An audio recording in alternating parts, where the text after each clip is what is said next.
Imram, can practice really take you so far that you don't even catch a cold? Yes, of course it can. But you must understand the conditions you're living in. There's a constant stream of external influences acting on you. No matter how committed you are to yoga, it may not always fully offset the constant external forces acting upon you. And that includes viral infections. That reality has to be acknowledged. That said, let me explain how you can restore yourself quickly. The advice comes from yoga.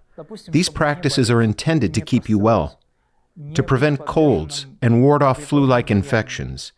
There are countless strains of flu and they mutate continuously. So what can we actually do to stay well? Viruses, as it happens, struggle to survive in a high-frequency environment. They're said to thrive at lower frequencies aligned with their nature, which brings us to vibration. Vibration fundamentally is sound. And sound can be used to elevate frequency. A number of scientists have explored this and concluded that every cell and every organ have their own frequencies. If we want to support or restore a specific organ, the idea is to expose it to its corresponding sound frequency, helping to rebalance tissue structure and improve function. That's one approach, a more complex one. There's also a simpler principle when it comes to avoiding flu. Our blood is slightly alkaline. This is its natural state. When it becomes too acidic, conditions become more favorable for viral activity and bacterial growth. Toxins and metabolic waste are cleared less efficiently, and illness takes hold, because the immune system weakens. So how do we maintain a more alkaline internal environment? First and foremost, reduce your exposure to chemicals. And how can we be certain that the food we consume is genuinely good quality? This is precisely where the science of yoga comes in. It helps maintain the alkalinity of the blood, which ideally should remain slightly alkaline. When you exhale and hold your breath after the exhalation, this shifts the blood towards a more alkaline state. No medication required. No need to hunt down specially treated water or water with a pH above 7.4. You probably know that the healthy acid-alkaline balance of the blood sits within a very narrow range, 7.2 to 7.4. If it drops below 7.2, the internal environment becomes acidic, and various imbalances begin to arise. Above 7.4, it's considered more alkaline. This is why alkaline water is believed to be better absorbed. Another piece of advice. These days, it's quite fashionable to drink what's called structured water. There are even devices designed to alter water's oxidation reduction potential. The claim is that most bottled water carries a positive redox potential, plus 350 or plus 400, and is therefore acidic or dead water. Water with a negative redox potential, minus 100, minus 200, and so forth, is more beneficial. Those devices are designed to produce precisely this kind of water. Glacial meltwater, for example, is especially health-giving. Its structure differs, and its redox potential is negative. It may sit around plus 20, plus 30, perhaps plus 60. Not really negative, yet still regarded as advantageous.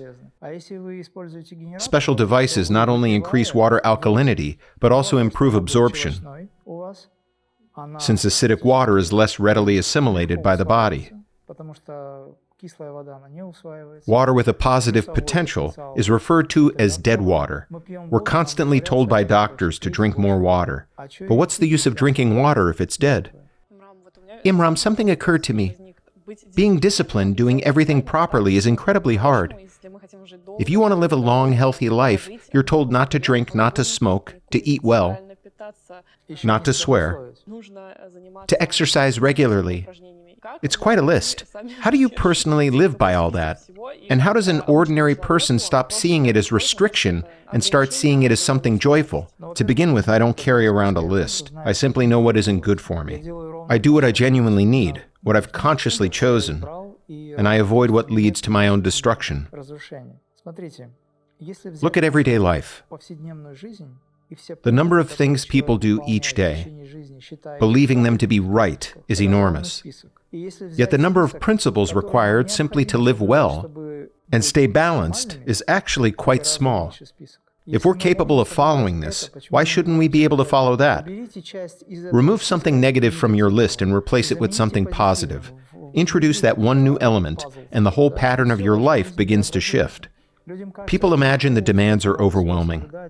In truth, they're far fewer than the number of careless actions performed daily. Much of it happens on autopilot, actions that undermine both mind and body, from destructive thought patterns to physical neglect. And later, far more effort is required to restore health. You can invest a modest amount of energy now to avoid illness. That's prevention.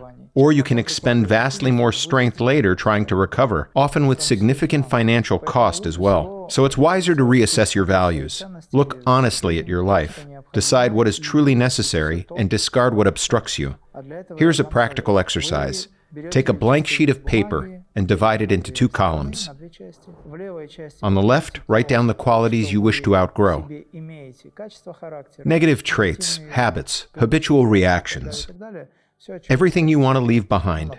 For example, anxious, fearless, lazy, disciplined. On the right, write the opposite qualities, the traits you want to cultivate. Then cut the page in half. Burn the left side. Let it symbolize a clean break with the past. For you, those patterns no longer exist. Now turn your full attention to the right-hand side. When you look at it, you see yourself as courageous, determined, curious, creative, whatever qualities you've chosen. Focus on them deliberately. Gradually, that focus reshapes you. It's an act of conscious opposition to your former self. By replacing harmful habits with constructive ones, you begin to shape your own destiny. Do you know what the mastery of one's destiny truly depends on? It depends on the extent to which you reprogram your mental and physical reactions. You replace destructive habits with constructive ones. It isn't about waging war on your weaknesses. You simply redirect your attention towards something positive, begin exploring it, concentrating on it, acting in alignment with it. When a person's will is strong, change can happen in an instant. If that will is weaker, the transformation may take days. Even lazy ones need only persevere for 21 to 40 days of consistent effort. After 40 days, your neural pathways will be reorganized. After 40 days, if we're considering the longer path of development, old neural pathways will be weakened and dismantled. The old patterns lose their hold and new ones take root. At that point, practice no longer feels like strain. You won't have to argue with yourself about drinking the right water or avoiding what harms you. The decision becomes natural. You simply choose what supports your well-being. Of course, remnants of old conditioning may surface from time to time. The smell of grilled meat drifting past, a sudden craving. You exhale, and it passes. It doesn't serve your life. You understand where such habits ultimately lead. Wine leads to illness. Alcohol leads to illness. Entire institutions exist to treat its consequences. Rehabilitation centers of every kind. You see? They weren't created without cause. If there were no damage being done, there'd be no need for them. Society began to falter the moment the unacceptable was rebranded as normal. Imram, there are people who catch colds constantly, no matter the season. You can always spot one in any office team. Is this just a physiological tendency, or is there some spiritual or energetic reason behind it? Primarily, it's spiritual and energetic. These individuals are low on energy. They're stuck in stagnant processes. Think of the term office plankton, people who sit all day doing very little. Their bodies aren't active. Their lymph isn't circulating. Lymph is like the body's internal messenger of cleanliness. It tells you how much toxin or waste is present, but it doesn't move unless you stimulate it through practice. Pranayama, or exercises involving sequences of tension and relaxation. Without this, without regular physical exercise, lymph becomes stagnant, creating conditions in which bacteria can thrive. Viruses enter the body through the respiratory tract, through the nose. For the flu to take hold, the blood usually needs to be acidic, often because of poor diet. Acidic blood creates the perfect environment for viruses. The virus comes in through the nose and is taken up by the body. Once in the bloodstream, it encounters conditions that allow it to reproduce more readily. But in alkaline blood, the virus struggles and dies. A healthy body has its own defenders. Immune cells that devour viruses and pathogens, processing waste and functioning as internal cleansing system. They also attack atypical or malignant cells. These warriors are most effective when supported by strong will, mental clarity, and spirit. Meditation, mantras, creativity, and an active lifestyle all cultivate this. Determination is crucial. Energy combined with creative drive becomes a powerful engine that keeps the body resilient. Then people are in high spirits. In this state, their blood feels pure because they are mindful about what they eat, stay active, allowing the body to naturally detoxify and eliminate waste. They practice yoga, focus on pranayama. They aren't easily infected. When someone's immune system is compromised, it's often because the body simply doesn't have enough energy or the person isn't in good spirits. Those blood cells can become sluggish because they're closely linked to our mental state. Stress weakens the blood, and when blood quality drops, the immune response falters, giving viruses an opportunity to strike. But when the immune system is functioning properly, it kicks into action. The body fights back, sometimes with a fever that scorches the invaders. To prevent viral infection, I recommend using tea tree oil, the type safe for internal use. Not all essential oils can be ingested, so look for the ones labeled for internal use. Take something as simple as a cotton bud, dip it in lemon juice, and apply it here. You get home in the evening, right in the middle of flu season, with everyone worrying about viral infections and the rest of it. Take some pure lemon juice and use it as I've just shown you. That's all there is to it. Viruses won't stand much of a chance. If you do steam inhalations or gargle with baking soda or salt water, the environment becomes hostile to viruses. You're far less likely to fall ill. These are straightforward measures, things we all know, yet we never quite get round to doing them. And why? Because no one ever built these habits into our daily routine. Take tea, for instance.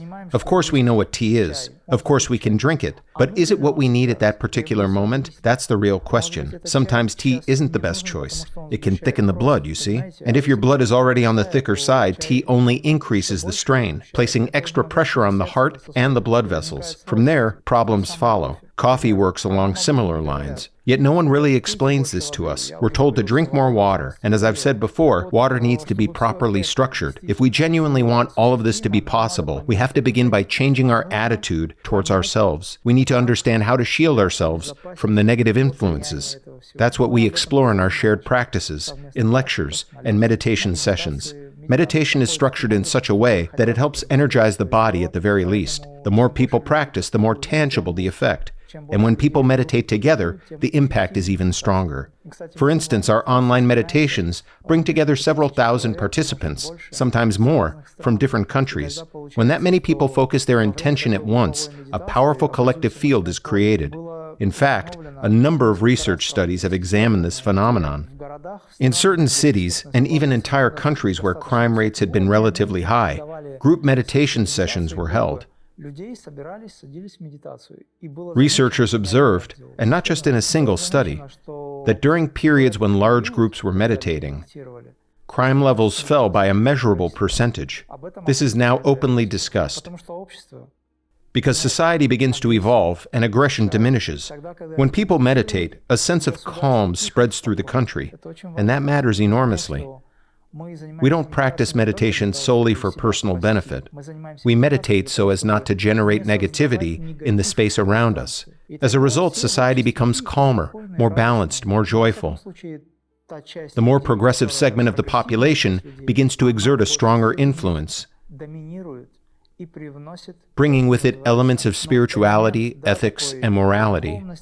Gradually, these qualities start to awaken within society at large. This is very much the spirit of the times. We're witnessing a growing number of people turning towards spiritual practice. Dear viewers, do leave your questions in the comments, whether about health or Kriya Yoga. Imram may respond to them personally in future videos. Maybe. Thank you for the conversation. Thank you.